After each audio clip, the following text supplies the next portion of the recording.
I have over a dozen business ventures and I want to tell you about all of them, but not yet, because I couldn't branch out and have all these irons in the fire until I mastered one thing first.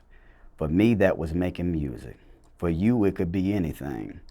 But you can't be successful at many things until you've figured out how to be successful at one thing. If you don't want to be a jack of all trades and master of none, you have to have a narrow focus when you're starting out. Empires are built on one brick at a time. Now, what are your thoughts on what you just read? That's some real stuff there, man. That's some real stuff there. Because what I have noticed, yeah, it's good to be a jack of all trades, and it's very beneficial to be a jack of all trades. But it's also good to master one thing because just like with my situation, with me doing music, if I'm not learning everything I need to learn about this industry that I'm trying to enter, and if I'm trying to start other business ventures and I haven't mastered this one thing, it's gonna be very hard for me to venture out into other ventures. So I really respect that what he said, and hey, there's a reason why he's the biggest boss. Now, why did you become a recording artist? I was always influenced by art and just music. So I started off making beats for local artists, nobody too major, just local artists around, my city, my neighborhood. And it was just always in me, whatever's in you, it has to come out. So, and eventually, I started making beats and I started rapping. So it was a natural thing, man. Now, what neighborhood or city is this that you're referencing here? Yes, Clayton County, man. I grew up, originally I was born in Macon, Georgia. But I was raised in Clayton County, the south side of the metro area of Atlanta, man. And, that's all I know, man. That's all I know is the ATL, going to the games, not being too far from the airport. That's all I know. So, most definitely, that's where I grew up at, on the south side, throughout Clayton County, East Point, College Park, just that whole south side area, man.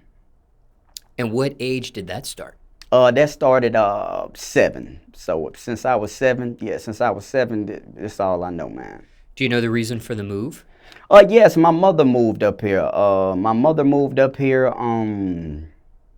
She was going through a marriage, and that's what brought us up here. So the Clayton County was the first stop. So ever since she came up here, that's where we stayed. So. Now, what genre of music do you consider yourself at this point? Yeah, just hip hop music, man. Rap music. Of course, I'm mostly what my music cater towards is people who have a vision out of life, go-getters, people who have a vision, entrepreneurs. So, I just motivate people just to get on their hustle, get on their grind, whatever it is. Whether you're working 9 to 5, you're trying to start a business, if you got goals and dreams in life, man, and even if you don't, you kind of fade it away just to help bring it back. So, I consider myself, that motivational music. Now, how did you get into that genre of music, which is rap music? Yes, sir. That's what I grew up on, man. So, I say, being a young African American male, that's just naturally in a lot of us DNA. So, that's, your friends are listening to it, you're constantly listening to it, you're constantly seeing it. It's more so of a culture thing. So it's not, I don't consider myself, I got into it. It was just something that was always in me. It's just something that's in me. It's part of the culture. And would you say this is the first genre of music you ever encountered in your life? Yes, sir. Now, how did you learn how to rap? What was that learning process like for you personally? Well, yeah, I wrote my first rap, I want to say when I was like 10 years old, man. So, around 10. So it's just, just putting little words together, man. It's just rhyming little words. And, I think with a lot of rappers, we can start off playing at first. But then, as you continuously to do something, you start realizing how better you're getting at it. And your peer group when you're doing it in front of them and when you're seeing their reaction from it, it kind of motivates you to just keep going. So, yeah, I mean, that's really how I started, just piecing little words together, man. Now, for clarification, would you say you were self-taught, or did anyone teach you how to rap? Oh, yeah, most definitely self-taught, man. Did you ever take music classes in school of any sort? Yes, man. Believe it or not, man, when I was in middle school, you wouldn't guess what I started off doing, man. I started off playing the violin. I was in orchestra. And, it was a good experience, man. It was a real good experience because, through that experience, I noticed that whatever was in my head, I can just like kind of figure out the tunes of it. So whenever you're able to do something like that, and then from there I went to the piano, and just doing things like that, what happened is you start recognizing you have a gift. Whatever's in your head, you can kind of create it. And it was just a natural gift, man, and that's how I started off making beats, man. Whatever I heard, or if a person can make something, like a beat or something with their mouth, I can create it. When it came to the piano, was that something you were in class for or had a tutor for?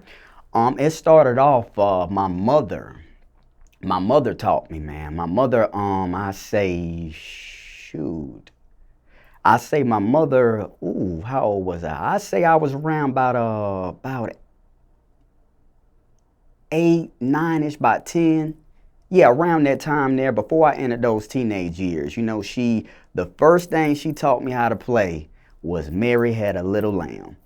And once she taught me how to play that, man, and I just kind of started adding my own little thing to it, I'm like, man, this is easy. It just came natural. Now, my mother, she had a tutor for it. And so she would just teach me how to play little tunes. And once I did that, man, it just blossomed. As I got into teenage years, bruh, it just blossomed into, just beats. So you had music classes in school. Yes, sir.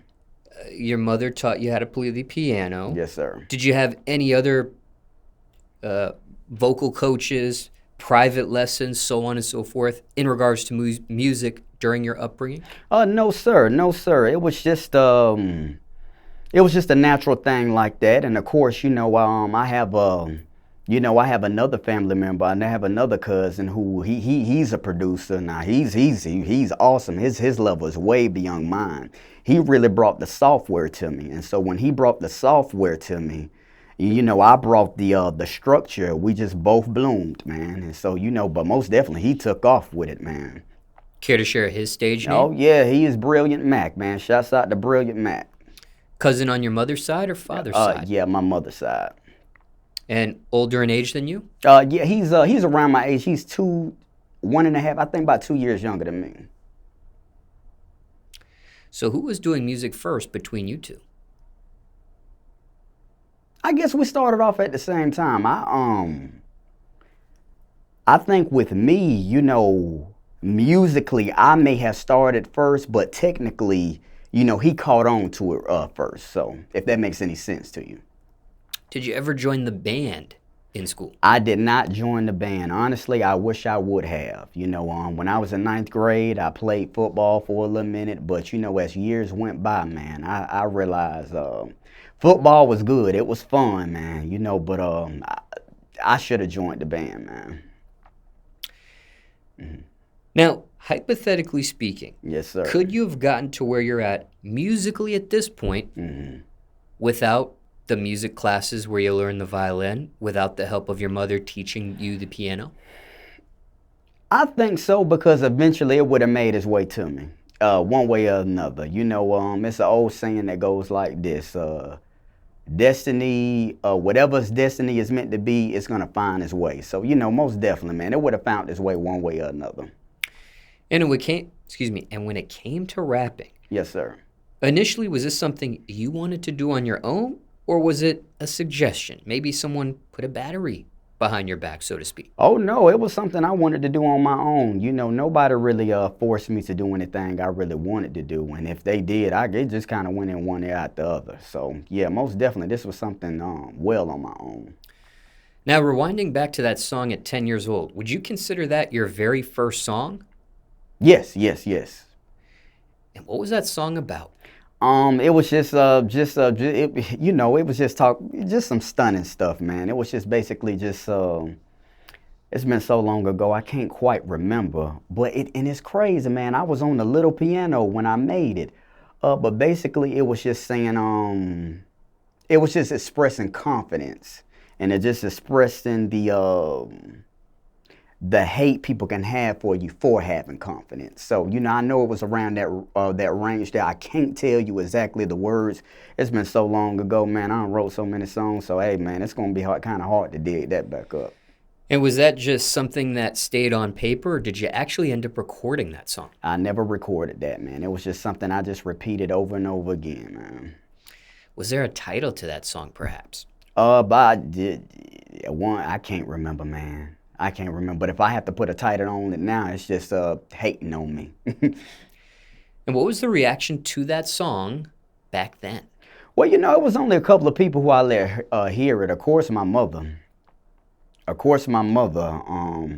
of course, she always is my number one cheerleader. And of course, other family members. And of course, they gave me props. But it was just a couple of people. It wasn't a whole lot of people. And when do you feel like you create your best music at this point? At this point, seriously, right now, I'm going to tell you this. When I'm in the car, man.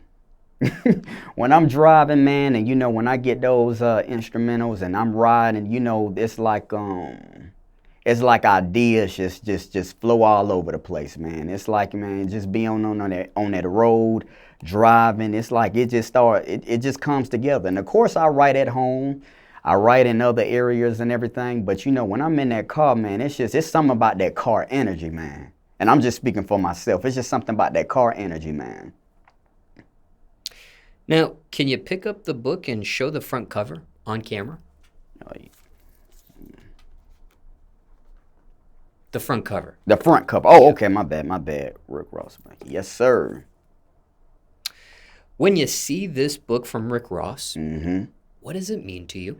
It means a lot, man. Now, first it means motivation, inspiration, hustle, a go-getter, an entrepreneur, a person who is an innovator, a person, whatever's in his head, he can bring it out to the universe.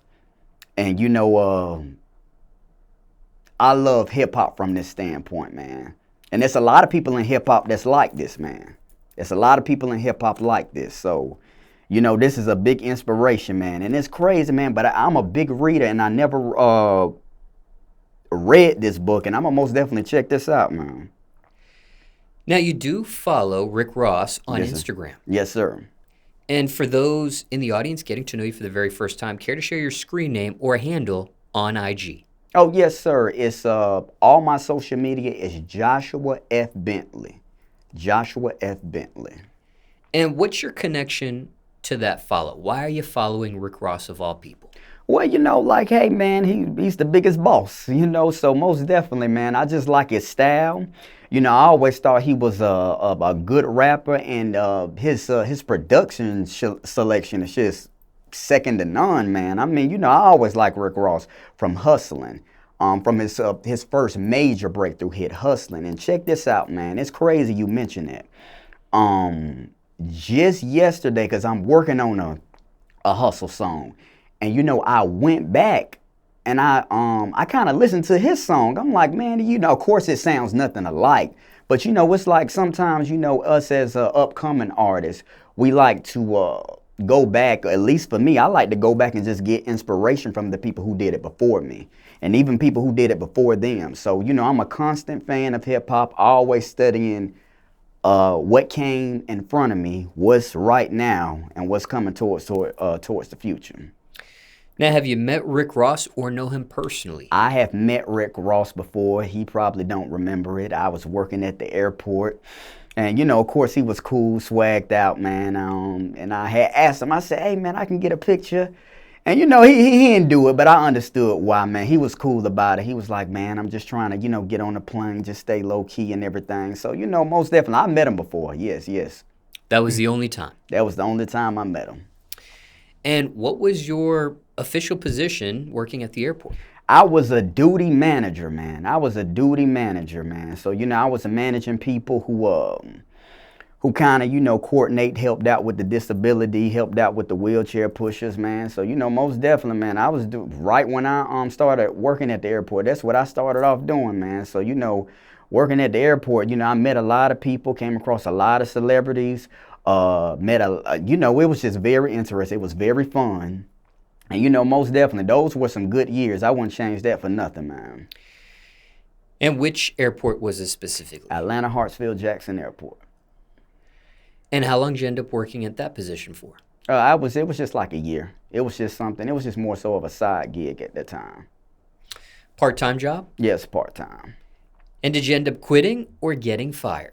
Nah, I resigned. I resigned because, most definitely some investments had paid off, and I was like, thank you, God, man, I don't have to do this side gig anymore. So, yeah, man, and it's just an inspiration to anybody, man. Anybody who's hustling on their mission, don't ever think you less of a person, because I know in today's time, in this social media time, people think having a 9-to-5 is lame. No, having a 9-to-5 is going to teach you structure. It's going to teach you discipline.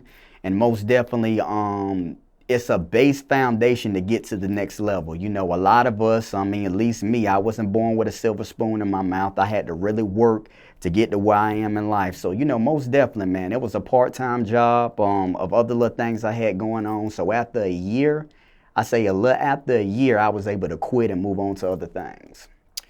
Did you quit gracefully? Oh yes, and gracefully, man, and respectfully. And it's like when it came to that, man, I'm gonna tell you this: they didn't want me to leave. Any job that I worked, they didn't want me to leave.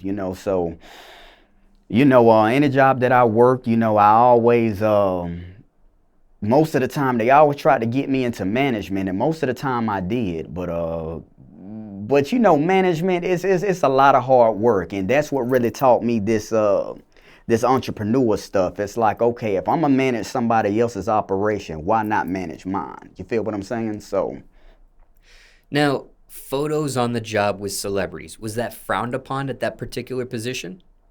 No, because pretty much what I was doing, I was more so of, I just kind of kept watch of everything, making sure everything was just operating properly. If it was a problem, that's when I stepped in. So, it's more of a people's person job. You really got to be a people's person, know how to talk to people, just have good customer service. And that's something I think as an artist you need to have. And, a lot of artists, we can be antisocial sometimes. We can be, kind of disconnected to the world, but also connected to the world, if that makes any sense to you. So, but at the same time, you got to know how to connect with people.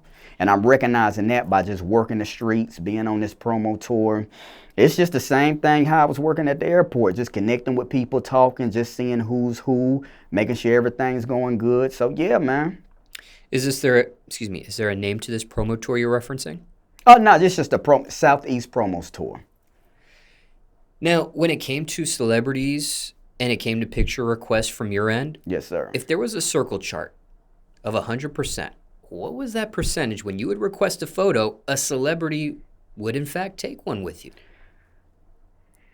Rick Ross, he declined in that particular instance. He did. But what was just the general out of 100%? Just curious. It's just about I want to say 65%. Because I understand why sometimes if you take a picture with them, 500 more people gonna ask to take a picture with them. So for the ones that declined, I understood. And the ones that did decline, they did it respectfully. So, it was never no hard feelings, man. Care to share who you ended up taking photos with? Yes. I took a picture with Irv Gotti, Brandy, Elephant Man, Trinidad James, the old group B, what was it? Miles Behavior. I don't know. It was something. It was a group, and I had to help them. And I was like, hey man, y'all do music, and I took a picture with them. Lord forgive me for forgetting their name. There was another. It's somebody else. Hold on. Rocko. Hold on, it's some more, Hold on, give me some time. Uh, uh, I can't think of the other ones right now. I'm gonna have to go back through my phone. Kirk Franklin. Okay, there we go. We rolling. I can't think of anybody else. But I'm gonna tell you somebody who declined me, who I was and I understood. I understood it, and I still love this guy to this day. You want to know who else declined me? Sure. Bootsy. But check this out though. He was cool too, man. You know, I walked up to him. I said, "What's up, man?" And I can tell something was off about him. You know, he wasn't feeling too good. He shook me up, man, and you know, I'm like, "Everything good?" He said, "Yeah, bro." You know, I can tell, you can tell somebody's energy when they're real cool people. And I was like, "You mind if I take a picture?" He said, "Man, not today, bro. I ain't feeling too good and everything." And I was like, man, his security said, "Man, not today." And I was like, cool, no problem. But he was so cool though. But I felt his vibe. I felt his energy. I knew he was a solid dude. Do you want to share any other names on the decline list? I ain't gonna say nobody else because they weren't too pleasant. I'm gonna just stick to those two there.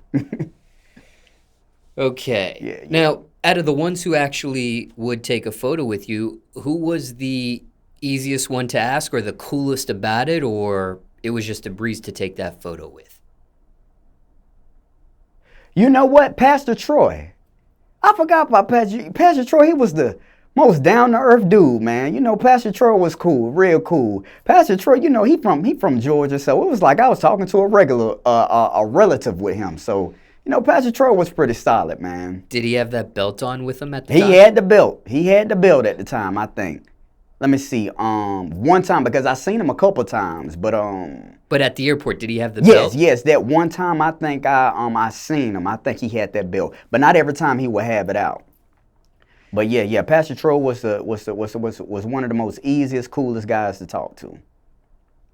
Now, aside from the photo, would you ever let any of these celebrities know that you did music as well, or you just kept it to the photo? I just kept it to the photos because, they get that all the time. If anything, what I did, I had a business card, and I just give them a business card. I'd be like, "Hey, check me out." But that's pretty much it, man. They get that every day, all day. So, hey, man, you just give them a business card. If they check you out, they check you out. If they don't, they don't. Did anyone ever end up following through with that business card? No. Now, you mentioned you are a book reader. Yes, sir. What's a book that changed your life? Think and Grow Rich by Napoleon Hill. And what leads you to that answer there? What led me to that book? No, what leads you to that answer as the book that changed your life? Out of all the books you read. That book in particular there? Yes. It just really broke stuff down the way it needed to be broken down. And it's a black version of that book. I think young African Americans need to read as well. It's one by Dennis Kimbrough. I think he was a professor at Clark, Atlanta. And Napoleon Hill, and it was another author. They was about to start one for the black people at that time, because of course the black people at that time, they were things weren't fair for them. So he kind of rewrote it towards the successful black people of that time, and that just opened my eyes to a whole lot of things. But the foundation was Think and Grow Rich by Napoleon Hill. I think every entrepreneur, every go-getter, anybody who has a vision for their life, I think they need to read that book.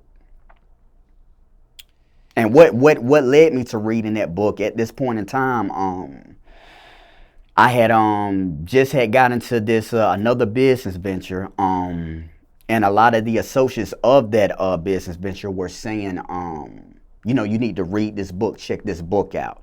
And when I did, it just opened my eyes, man. So, most definitely, I advise anybody, if you haven't read that book, read that book.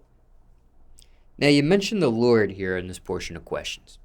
Oh, excuse me? You mentioned the Lord in this portion of questions. Okay, yes, sir. You said, "Lord, forgive me." Yeah. Do you follow a religion by any chance? Do I follow a religion? I don't like to get too religious, man, but most definitely I would say this. I'm going to say this. I do believe in God. I do believe in God. I do believe there is a divine a divine spirit out there that is governing things that are happening. And just through my life, I see that. So, most definitely I believe in God. I believe in divine. I believe in the Most High, and most definitely, man, I'm very, as I get older, I start realizing, I'm very connected to it, which we all. It's just about who's just gonna have the open mind to really understand, the what's going on in front of you. Mm-hmm. Now, is that how you were raised, or was that your own choice? Well, of course, I was raised raised, of course, I was raised a Christian.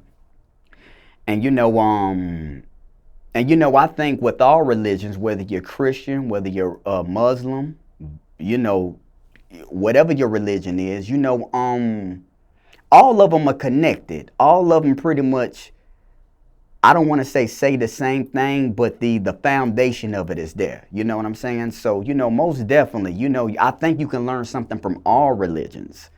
But, of course, I was raised Christian, but I kind of, I try to observe other religions. It's like, okay, why do they believe and why do they do their practices? And it's just interesting. It's just an interesting thing to learn because I love to learn. But, for the most part, man, I believe in God, man. I believe in God. I believe we all connected to God and God is connected to all. So, most definitely, man. It's just, hey, I don't want to get too much into the religion part, man. But I will say there is a divine spirit out there that's governing everything. And if you're able to answer these next set of questions, yes, then do so. And if not, understood. Yes, sir. But when it comes to being raised under Christianity, was this on the mother's side of your family, father's side of your family, or both?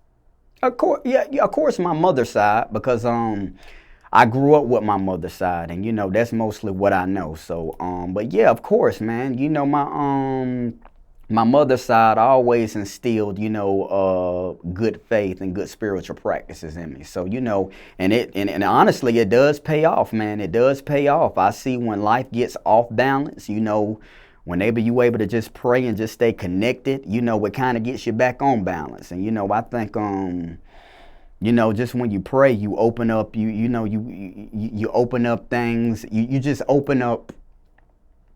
When you pray, you just open up portals that allow you to get blessed. And of course, you have to do action to get blessed, because what they say, faith without work is dead. So, when you pray, you just got to have faith. And that's mainly what I was taught.